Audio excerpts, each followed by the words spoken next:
उत्तरकाशी के टनल में फंसी 41 जिंदगियों को बचाने का अभियान 9 दिनों से जारी है।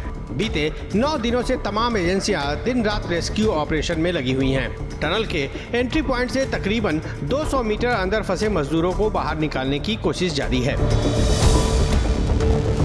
लेकिन ना तो अब तक धसी हुई टनल का मलबा हटाया जा सका है, ना तो मजदूरों को सुरक्षित बाहर निकालने का रास्ता ही बन पाया है। यही वजह है कि हादसे के 9वें दिन मजदूरों को बाहर निकालने की कोशिश में लगी तमाम एजेंसियों ने अपनी रणनीति में बदलाव करने का फैसला किया है।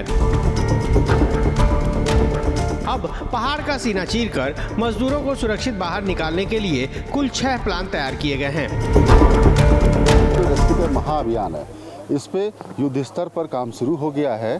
6 प्लान बनाए हैं, हम आपको 6 प्लान बारी बारी समझाना चाहेंगे। देखिए अपने दर्शकों को, ये जो आप सीधे टनल देख रहे हैं, इस टनल के अंदर ऑगर मशीन से जो ड्रिलिंग चल रही थी, सबसे ज़्यादा उनको उम्मीद इसी प्लान से को लेकर है। चाहे वो केंद्र की एजेंसियां हों या स्टेट की, जितने लोग भी रेस्क्यू जुड़े हैं वो सीधे इसी प्लान को लेकर हैं कि जो ऑगर मशीन है वो चले और वो जल्दी ड्रिल करके मजदूरों तक पहुँचे। सेकेंड नंबर का जो प्लान है, जो वर्टिकल आप देखेंगे, तो वर्टिकल जो है यहाँ पर 3 पॉइंट चिन्हित किए गए हैं। आपको पंकज तलवार हमारे कैमरा पर्सन से कहूँगा दिखाएं कि ऊपर देखिए आप जो काम चल रहा है वहाँ पर 3 पॉइंट चिन्हित किए गए हैं, वहाँ से ड्रिलिंग करके मजदूरों तक पहुँचने का और इसके प्लान का एक पूरा तरीके से तैयार किया जा रहा है कि वहाँ से ड्रिल करके पाइप डाला जाए, पाइप डालने के बाद वहाँ उनको इसके प्लान के तहत निकाल लिया जाए मजदूरों को।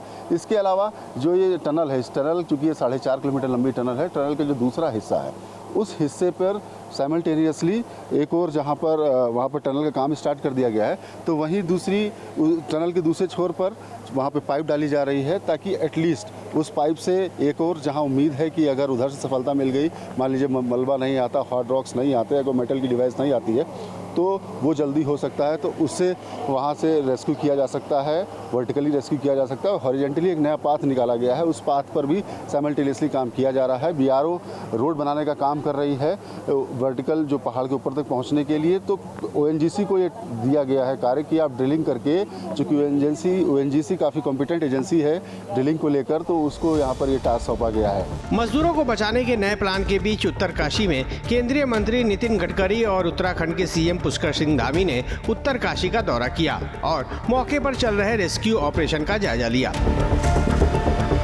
मुख्यमंत्री ने हालात की जानकारी देते हुए बताया कि राज्य और केंद्रीय एजेंसियां परस्पर समन्वय और तत्परता के साथ राहत और बचाव कार्य में जुटी हैं। टनल में फंसे श्रमिक सुरक्षित हैं और ऑक्सीजन, पौष्टिक भोजन और पानी उपलब्ध करवाया जा रहा है। जितने भी इस प्रकार के काम हो रहे हैं सभी की समीक्षा करेंगे। और देखिए, जो हिमालयन जो हमारे राज्य हैं, इस प्रकार की जो अचानक परिस्थितियां पैदा हो जाती हैं एकदम से, कि उसमें थोड़ा सा अभी हम लोगों को अभी उतने आगे हम नहीं पहुंचे हैं। आगे से इस प्रकार की घटना से सबक लेते हुए हम उस पर भी विचार करेंगे। वहीं केंद्रीय मंत्री नितिन गडकरी ने कहा कि प्रधानमंत्री दफ्तर भी रेस्क्यू ऑपरेशन की करीब से निगरानी कर रहा है। जो अंदर में जो लोग बैठे हुए हैं, जो अटके हुए हैं, उनके प्रति भारत सरकार को, उत्तराखंड की सरकार को और देश की जनता को, उनकी सबकी बहुत चिंता है और हमारी सर्वोच्च प्राथमिकता है कि किसी भी प्रकार से उनकी जान बचाए,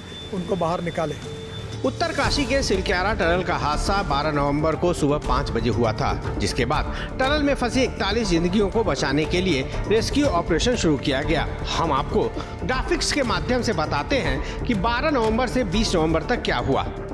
टनल धंसने वाले दिन से अब तक क्या हुआ। 12 नवंबर टनल धंसी, टनल में 41 मजदूर फंसे, रेस्क्यू ऑपरेशन शुरू, मजदूरों तक खाना पानी पहुंचाया गया। 13 नवंबर मलबे को रोकने के लिए कंक्रीट लगाया गया, 25 मीटर तक मिट्टी हटाई। 14 नवंबर छोटी मशीन से मलबे में ड्रिल किया गया, स्टील पाइप से रेस्क्यू प्लान बना। 15 नवंबर ऑगर ड्रिलिंग मशीन टनल में पहुंची, दिल्ली से ऑगर मशीन के पार्ट्स मंगवाए। 16 नवंबर ड्रिल के जरिए पाइप मलबे में डाला गया, हाई कैपेसिटी की अमेरिकन मशीन मंगाई। 17 नवंबर फंसे लोगों को निकालने के लिए सर्वे मशीन के अंदर दोबारा ड्रिलिंग शुरू हुई। 18 नवंबर इंदौर से एयरलिफ्ट की गई नई ऑगर मशीन, ड्रिलिंग के दौरान फिर मलबा गिरा। 19 नवंबर टनल के ऊपर से ड्रिलिंग करने की कोशिश, NDRF, SDRF और BRO ने मोर्चा संभाला। 20 नवंबर टनल साइट पर पहुंची मशीनें, विदेशी एक्सपर्ट से ली गई सलाह पर ऑपरेशन बढ़ेगा। चार धाम प्रोजेक्ट के तहत उत्तरकाशी में टनल का एक हिस्सा धंसने से कोहराम मच गया। हादसे के 9 दिन पूरे हो चुके हैं। टनल के मलबे में फंसे 41 मजदूरों को अपनी जिंदगी की आस है और उन्हें बचाने के लिए हर संभव प्रयास किए जा रहे हैं। ब्यूरो रिपोर्ट, श्रेष्ठ उत्तराखंड। श्रेष्ठ उत्तराखंड पर खबरों से जुड़े रहने के लिए चैनल को सब्सक्राइब करें, बेल आइकन दबाएं और देखते रहें श्रेष्ठ उत्तराखंड।